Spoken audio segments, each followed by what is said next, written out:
Eu te convido a meditar nesta reflexão.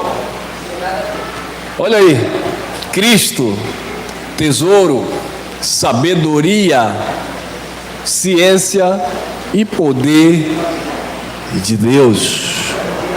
Cristo, tesouro, sabedoria, ciência e poder de Deus.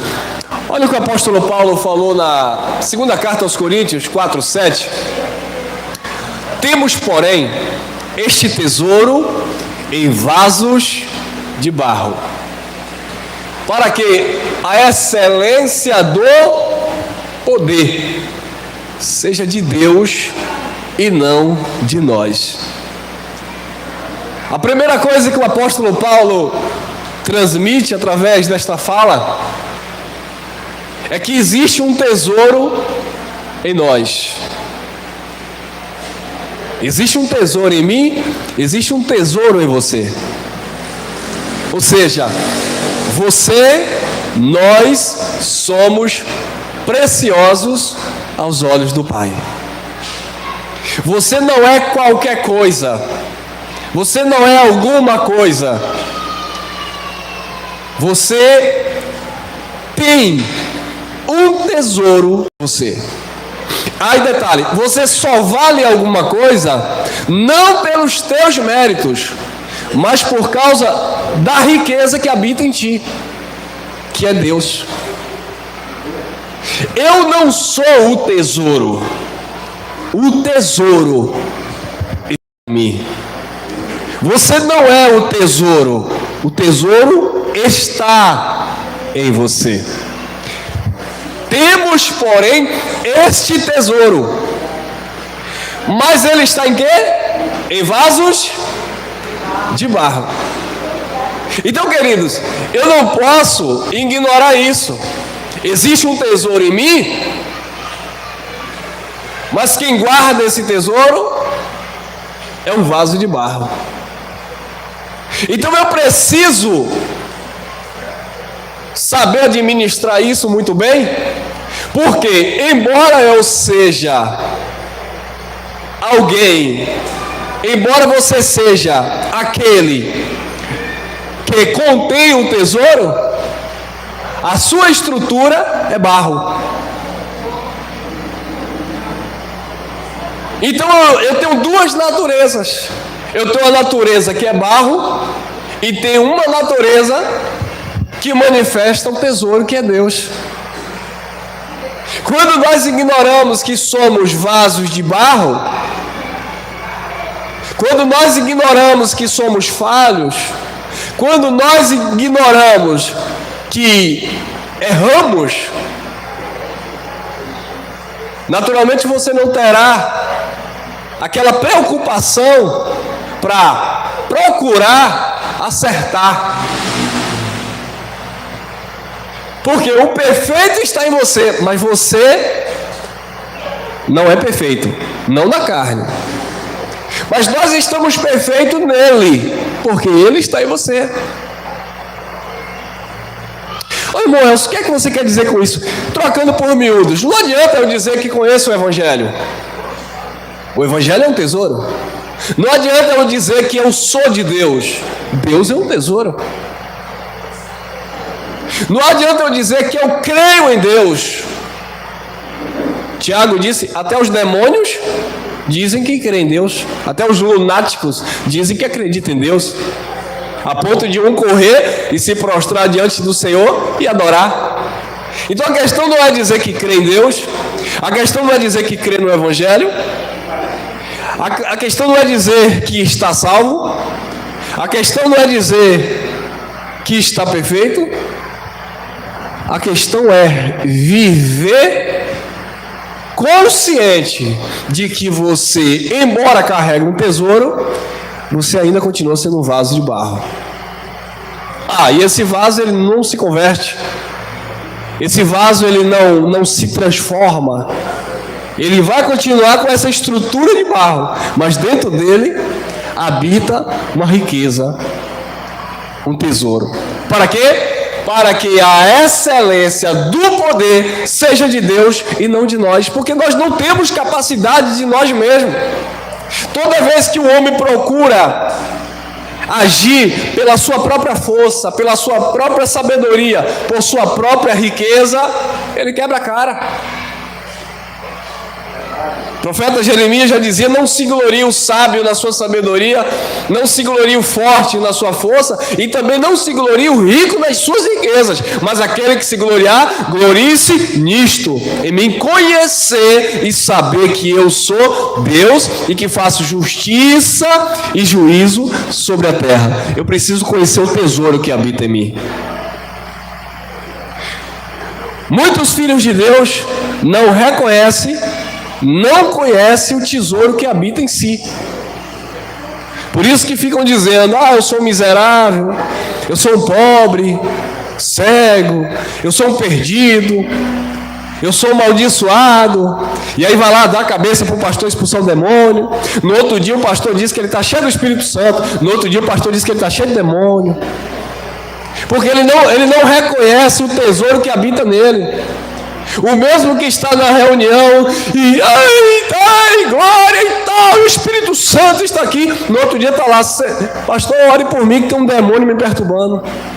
Não reconhece o tesouro que habita nele.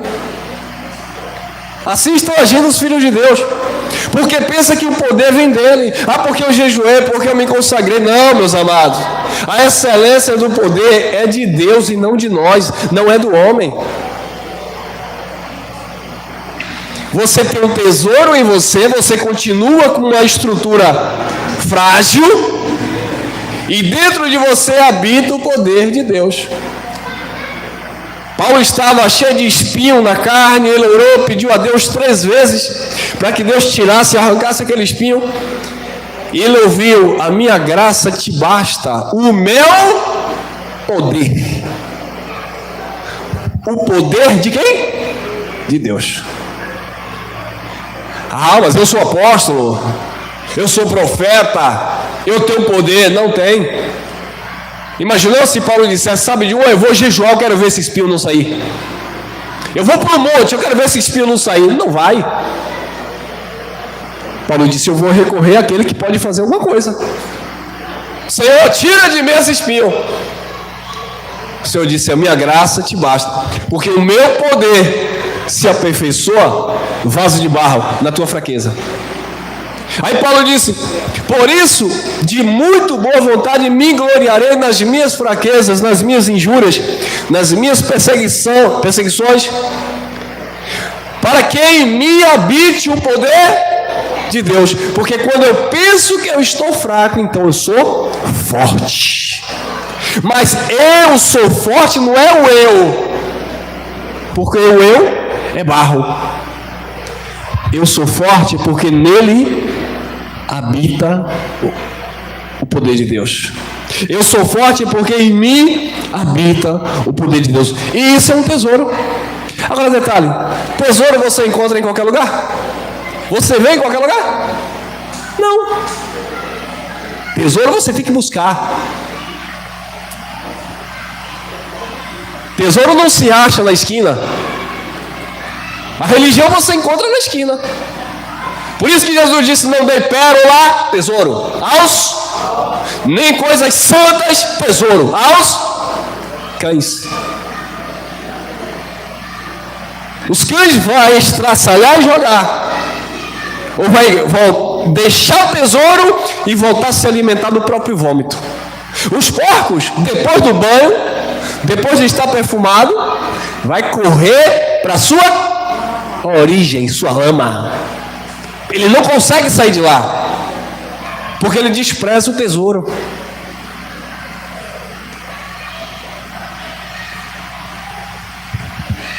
Ele só se vê como barro. Eu tenho uma estrutura de barro, mas eu preciso olhar com olhos da fé para o tesouro que habita em mim e habita em você. Muitas pessoas: eu não consigo, não dá, não posso. Claro, porque você está falando por si.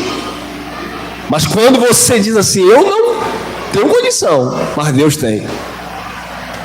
Eu posso até não alcançar, Mas nada é impossível para Deus. Quando eu olho para a minha direita, para a minha esquerda, eu não vejo solução. Mas o provedor está comigo. Abraão disse para Ló, seu sobrinho: olha, nossos pastores estão aí brigando. Os pastores estão aí brigando, não é, irmão? Cada um abrindo sua empresa, tá aí, o pau está quebrando aí. Olha, os pastores estão aí brigando. Nós somos de Deus, nós não podemos andar brigando. Vamos fazer o seguinte: cada um vai seguir seu caminho. Deixa os pastores lá ficar brigando. Escolha aí para onde você vai. Aí Ló olhou, viu as campinas e disse: epa, eu vou para lá. Ali tá verdinho, tá bonito. Abraão: tá bom, pode ir. Abraão foi para o deserto. Só que Abraão valorizava o tesouro que estava nele. Ele sabia que a bênção estava nele. A bênção não era o local que ele ia. A bênção era o que estava em si, no seu interior. O reino não estava lá, não estava longe. O reino de Deus estava manifestado na mente de Abraão. Ele cria, ele acreditava, ele tinha consciência que nele habitava um tesouro, embora ele fosse um vaso de barro, falho, que deixou a sua esposa e se relacionou com a serva Agar. Mas ele sabia que existia um tesouro nele, que existia um poder de Deus operando na sua vida. E o escritor aos Romanos, o apóstolo Paulo, ele diz que Abraão não enfraqueceu, mas foi fortalecido na fé, dando glória a Deus. Tem um abençoado que de vez em quando eu mando aí nos grupos, os irmãos dão risada, que ele diz assim: amados, entra na lógica, dá glória a Deus. E até você pode olhar que louco, que perturbado. Mas a fé é isso, amada. A fé não é algo que você possa discernir. A fé é um dom de Deus, é algo sobrenatural. É o firme fundamento daquilo que você não vê, mas ela é a prova daquilo que você acredita, você espera. Por quê? Porque é o tesouro em você. É o poder de Deus habitando em nós. E detalhe, não é qualquer poder, é a excelência do poder. Colossenses 1:9. Por esta razão também nós, desde o dia em que ouvimos, não cessamos de orar por vós e de pedir para que vocês recebam uma casa própria, um carro, uma empresa. Olha a oração de Paulo. Agora, olha a oração dos homens, dos religiosos. Você vai ter, você vai conquistar, você vai alcançar, tudo falando da terra. A oração de Paulo, ele diz que não cansava de pedir a Deus para que transbordeis de pleno conhecimento da sua vontade, em toda sabedoria e inteligência espiritual. Inteligência espiritual.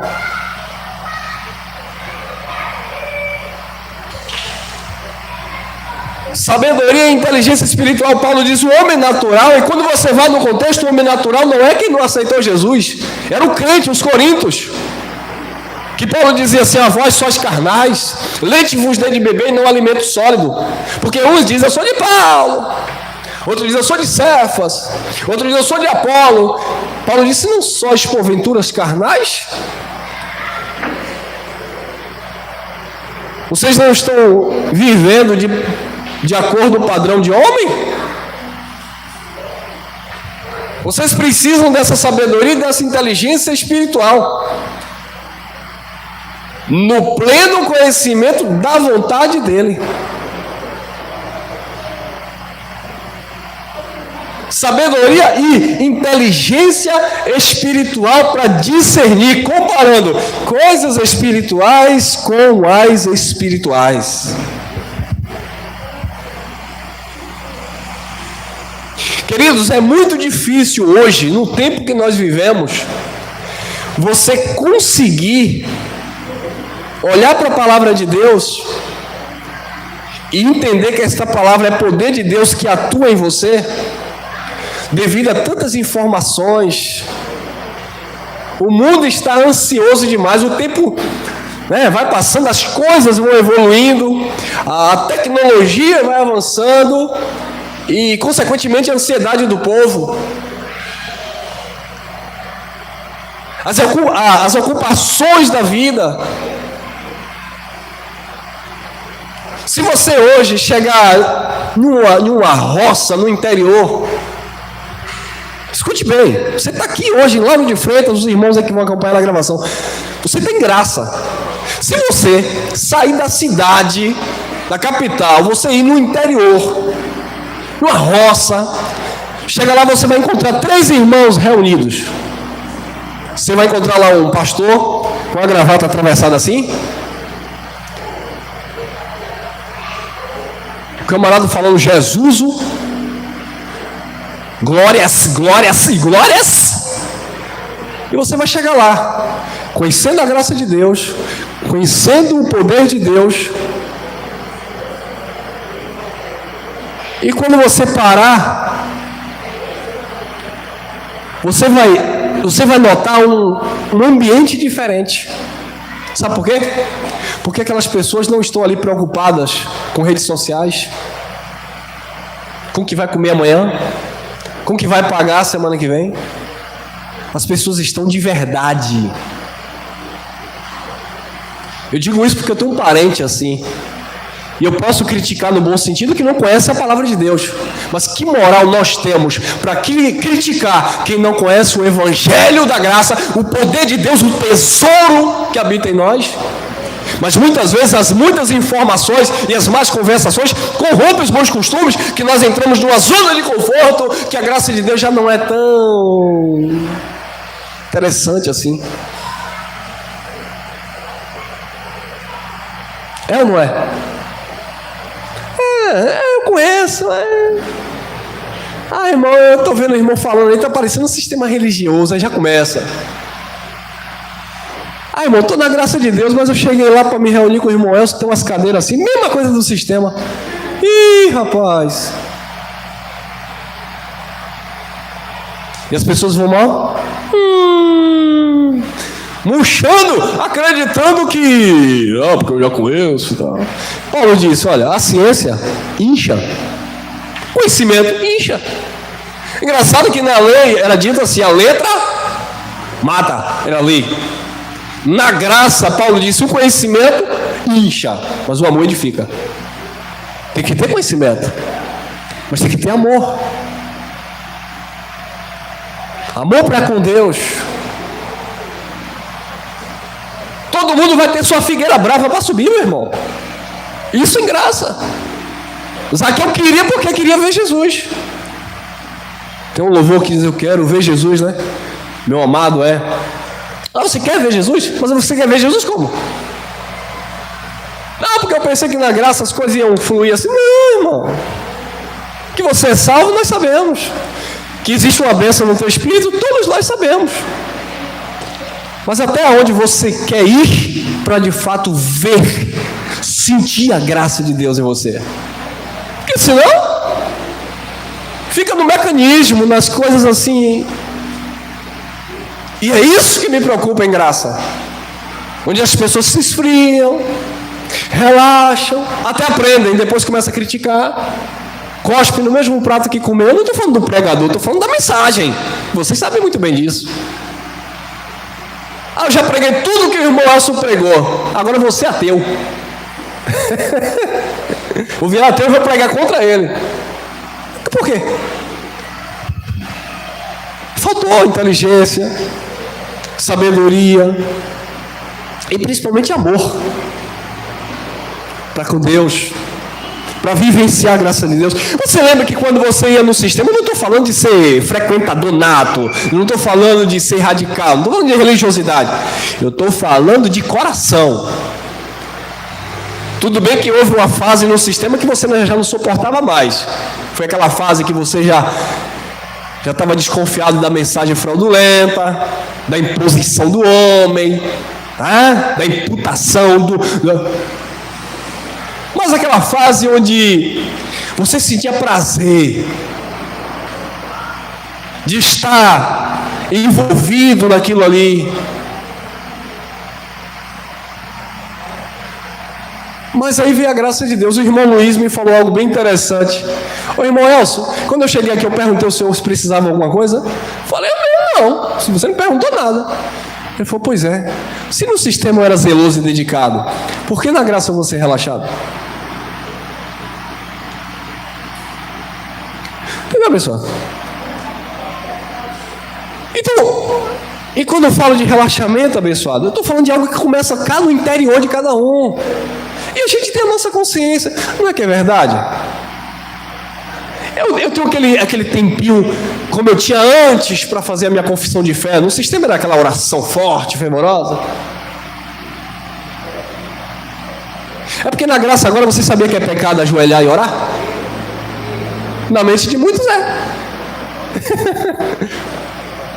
Você sabia que na graça é pecado, sei lá, do nada você perder um pouquinho do sono à noite, parar um pouquinho, meditar lá em um versículo, e sozinho ali na solidão, nas caladas da noite, você ouvir o Espírito Santo ministrar algo maravilhoso na sua vida? É errado na graça, porque as pessoas não valorizam mais isso aqui. Aí o tumulto da vida, as coisas vão acontecendo, a pressão vem e a mente fica desesperada, pessoas entrando em depressão, ansiedade batendo e luta para conquistar, para ir, para avançar. O que está errado? Ô Senhor, mas hoje eu estou na graça. Você está na graça, mas a graça não está em você. Você está no pacto da graça, mas essa palavra da graça não penetrou no teu espírito, na tua mente, para você de fato confiar de verdade. Aconteça o que acontecer, eu sei que Ele está comigo.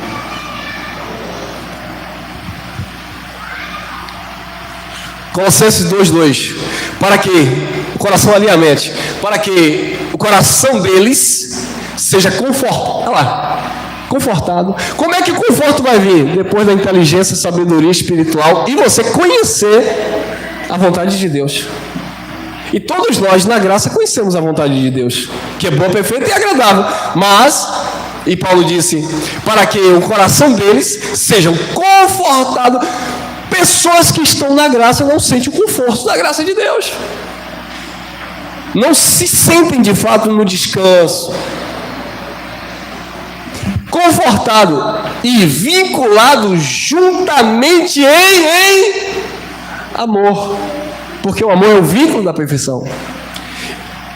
E eles tenham toda a riqueza da forte convicção do entendimento para compreenderem plenamente o mistério de Deus Cristo.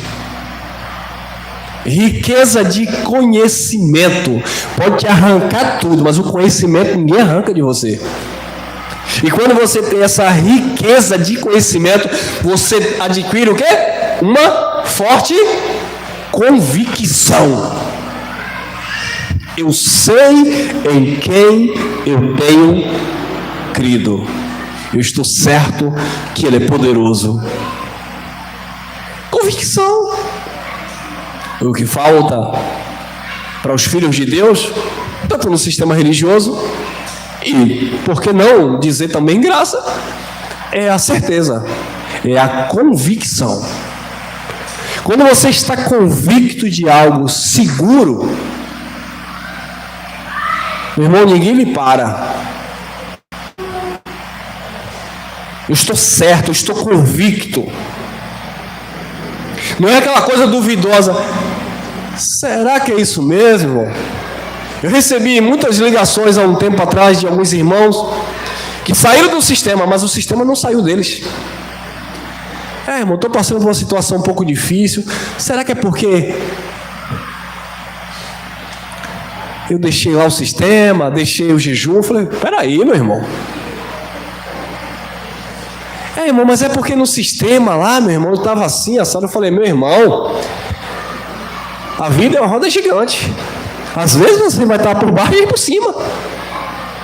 O que você precisa ter é convicção. Não é julgar a fase que você está vivendo para dizer se Deus está com você ou não. Mas por que isso? Porque Deus permitiu, querido, tenha forte convicção no entendimento para compreender plenamente o mistério de Deus, Cristo. 2:3.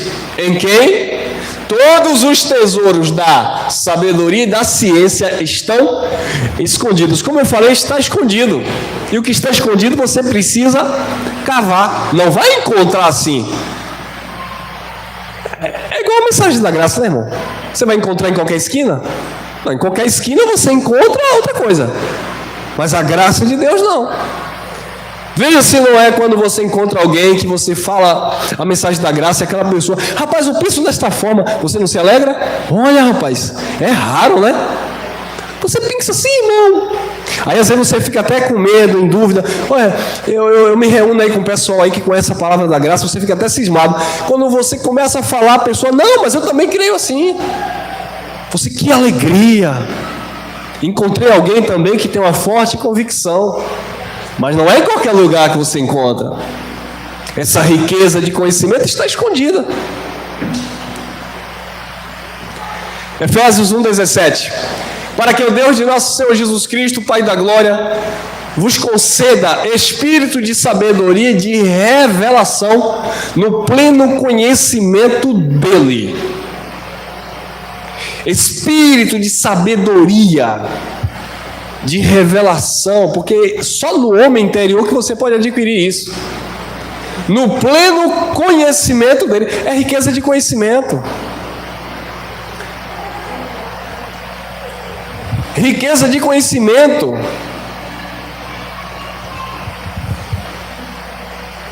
Mas esse conhecimento provém dele. Nós vemos a maioria, multidão, professando. Deixa eu falar agora para vocês. Se você vai criticar alguém, você tem que ter credibilidade, moral.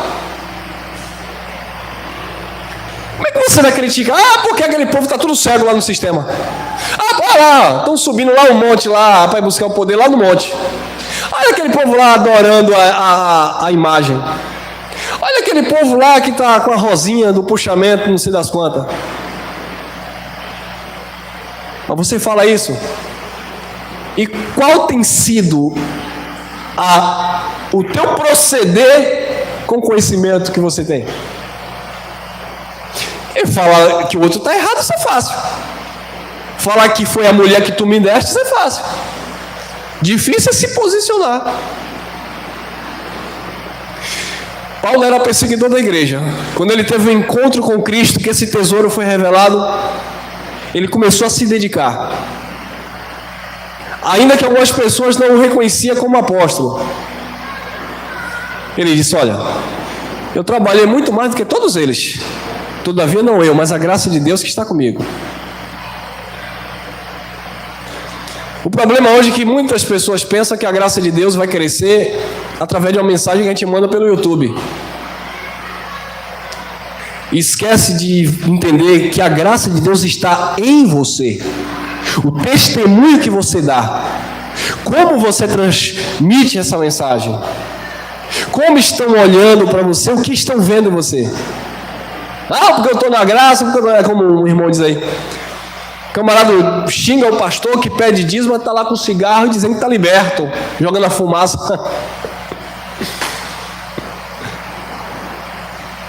O conhecimento da graça de Deus, abençoado,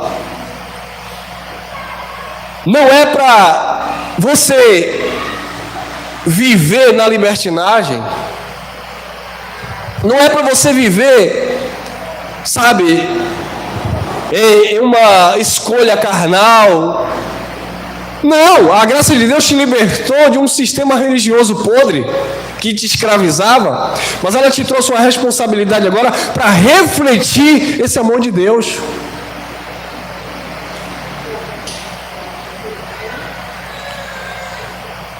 Olha o que mais tem. Efésios 1:18. Iluminados os olhos do vosso coração, mente, para saberdes qual é a herança do seu chamamento, qual a riqueza da glória da sua herança nos santos. Tem outro? Tem, 19.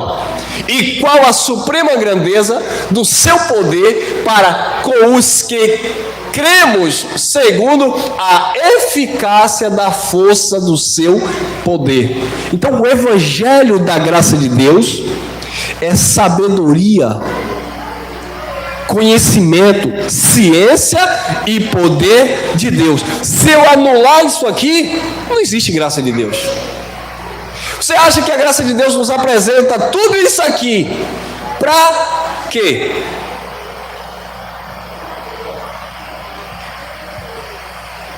Você já imaginou que milhões de filhos de Deus não sabem o que é isso aqui, não conhecem isso aqui?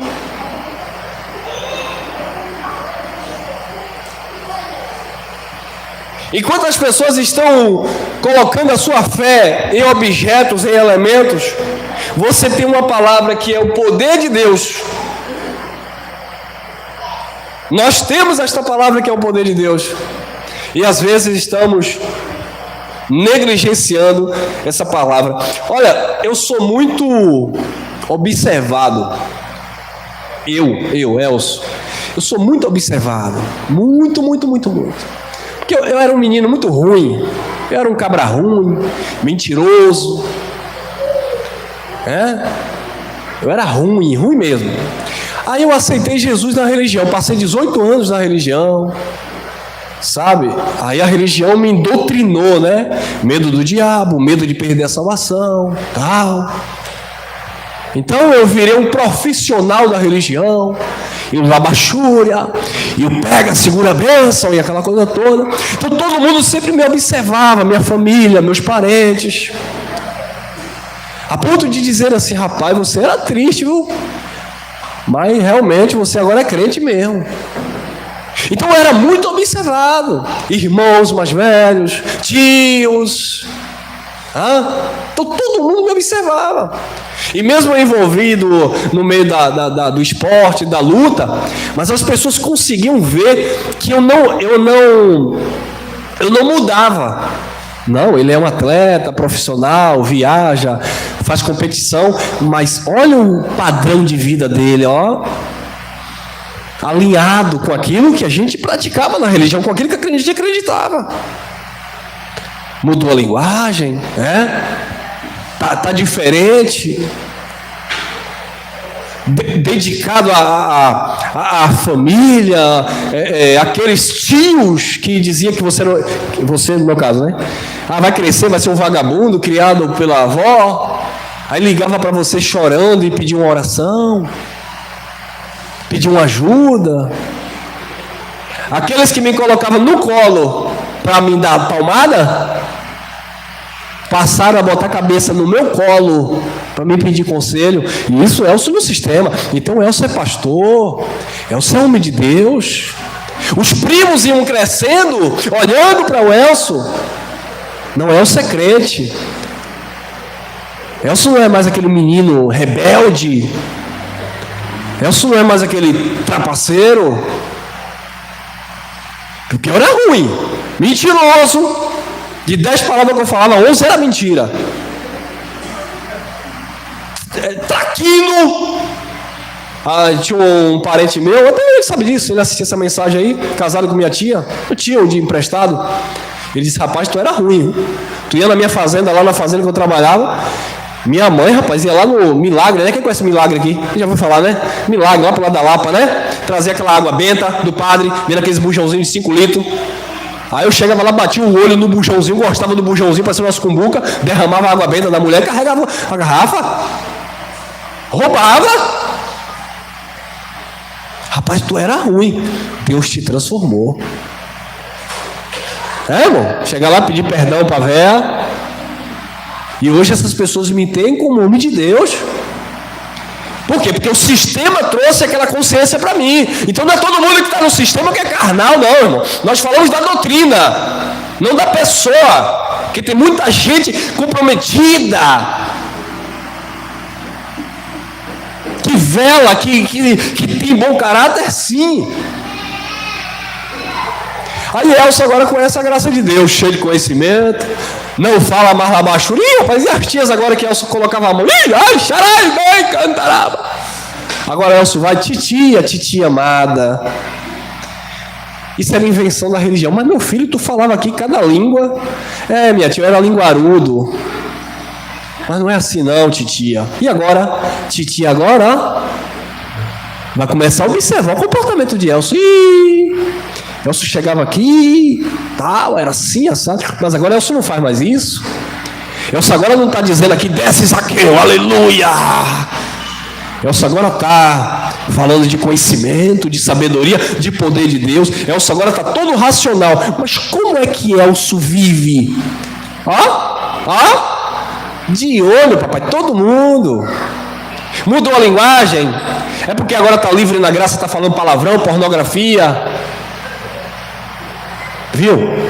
Que a graça não pode te deixar, desculpa a expressão, a graça não pode te deixar você aqui na gravação. Pô, me perdoe, perdoe teu irmão.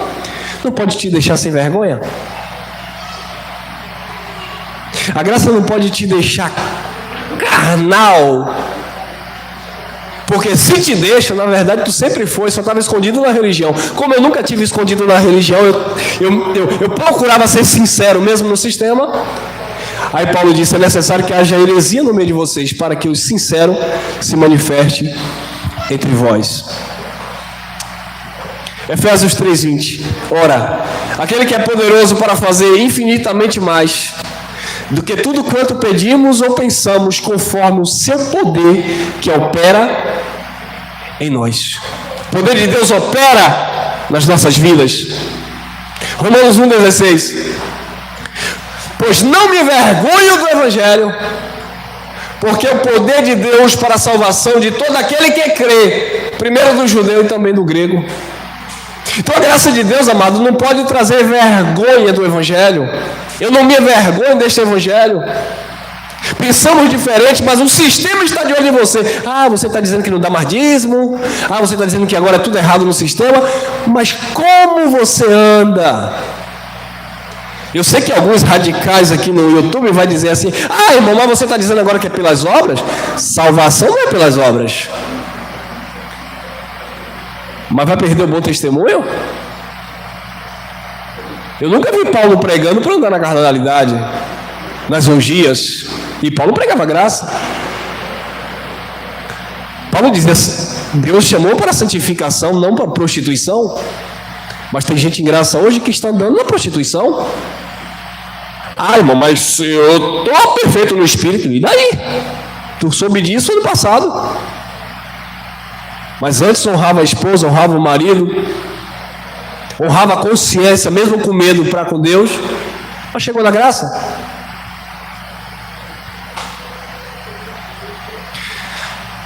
Eu vou falar uma coisa aqui. Eu não sei fazer igual no sistema. Desceu aqui agora. Você sabia que muitas pessoas no sistema religioso, aliás, no sistema religioso, na graça, muitas pessoas estão a um fio de terminar casamento? Por causa da graça? A um fio. Ah, mas na religião a gente estava junto porque o pastor dizia, olha, quem Deus uniu, o homem não. Mas na graça, não fala assim comigo não, eu arrumo minha mala e vou embora. Aí o camarada, o abençoado, fala assim, vem cá, ô abençoado, mas quando a gente estava no sistema, acontecia isso, você não dizia que ia embora. É, porque no sistema o pastor dizia que não podia separar, mas agora eu estou na graça, viu? Calma, vamos conversar, não tem que conversar certo. Eu comecei a observar, e eu já tenho visto por aí, muitos casamentos desfeitos por causa da graça. Não é nada, não deu certo, vai pra lá que eu vou arrumar outro, vou arrumar outra. E tem gente que nem termina com uma para arrumar outra, já tá com outra mesmo. Mas tá na graça, né, uai? A vida é minha, você não manda em mim, eu não tenho pastor guiando minha vida. Quem manda em mim é Deus, então eu faço a minha vida que eu quero. Vai você viver a sua vida, que eu vou viver a minha. O conhecimento inchou, né? Chutou pau da barraca.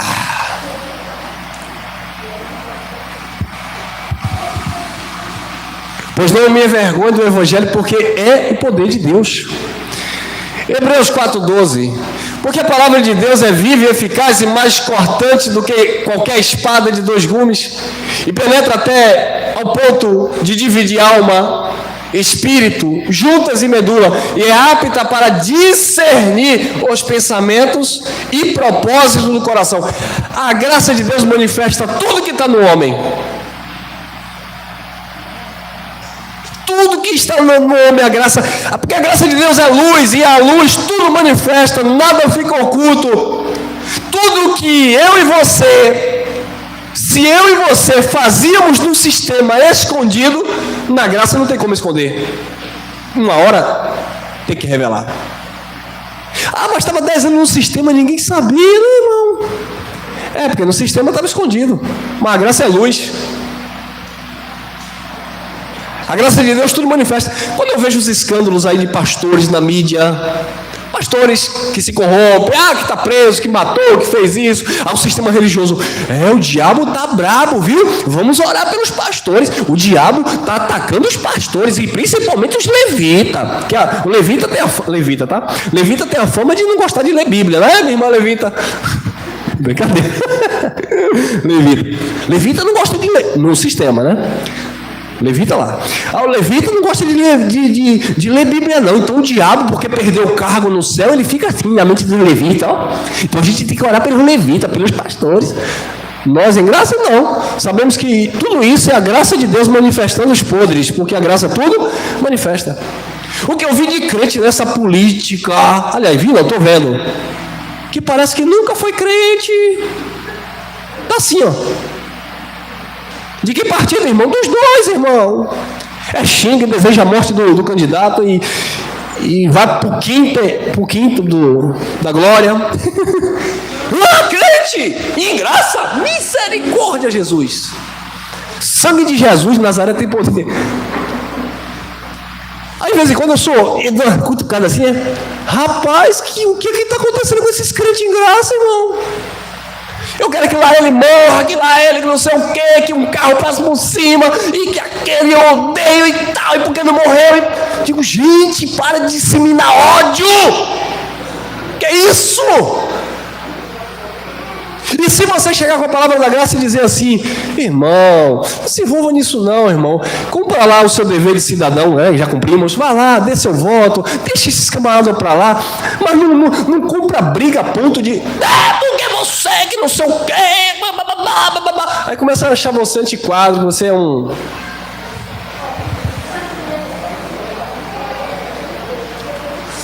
Olha aí, 2 Tessalonicenses 2, 13, parte B. É que, tendo vós recebido a palavra de nós, ouvistes. É que, tendo vós recebido a palavra que de nós ouvistes, que é de Deus, acolhestes não como palavra de homens. O problema é que as pessoas estão acolhendo a graça hoje como palavra de homem. Não como palavra de homem, e sim como em verdade é a palavra de Deus, a qual, com efeito, ela é eficaz, está operando eficazmente em vós os que credes. Essa palavra opera em nós, na vida daqueles que creem. Amém? Mas quando nós recebemos como palavra de Deus e não como palavra de homem. O problema é que as pessoas estão recebendo o Evangelho da Graça, assim como receberam a palavra do sistema como palavra de homem, agora estão recebendo a mensagem da graça de Deus também como palavra de homem. Quem pregou isso foi Geraldo. Quem pregou isso foi Elcio. Foi o André, o Cristiano que falou esse negócio aí. Foi o irmão lá que falou assim, irmão, não fica olhando para o homem não fica olhando para o personagem não. Volta o teu olhar para a palavra de Deus. Que a palavra de Deus habite em vós ricamente, abundantemente, em todo conhecimento. Que essa palavra venha gerar temor em você. que esta palavra, que você se permita que esta palavra venha gerar bons frutos em você. Ah, irmão, mas... irmão, segura a onda aí, engula seu abacaxi com casca, que nada, eu agora sou liberto, agora eu quebro o pau da barraca. Calma, irmão. Não use da liberdade aí para dar ocasião à carne, não. Você continua sendo crente ainda. Aí o neto de Nabucodonosor pegou Daniel já velhinho, quando apareceu lá o nome Menetel, que é o facinho, pesado fosse na balança, passado fosse no reino, ele chegou e viu Daniel já coroa lá. A mãe chamou e disse: aí, ó, no tempo do teu avô, isso aí decifrava os sonhos. Era um jovem aí, hebreu, que decifrava aí os sonhos. A primeira coisa que Beltesazar, o neto do Nabucodonosor, chegou e disse: Daniel, tu ainda é o mesmo? Tu ainda é aquele crente que tinha intimidade com Deus de Israel, que orava e Deus te revelava, que andava no temor de Deus? Tu ainda é o mesmo? Daniel disse: sou. Ah, se tu é o mesmo, fala para mim o nome daquele negócio ali, ó, revela para mim esse manto aí, que eu vou colocar colar em você, vou te enriquecer. Daniel olhou e disse: eu sou mesmo, não me vendo, fique com as suas riquezas. Agora, o que Deus disser, eu vou falar para você. O problema é que a graça está dizendo uma coisa e as pessoas agora estão... irmão, né? Mas enfim, viva a graça de Deus, no temor de Deus, porque na vida daqueles que creem nessa palavra, ela opera eficazmente. Amém? Graça e paz, graça eterna.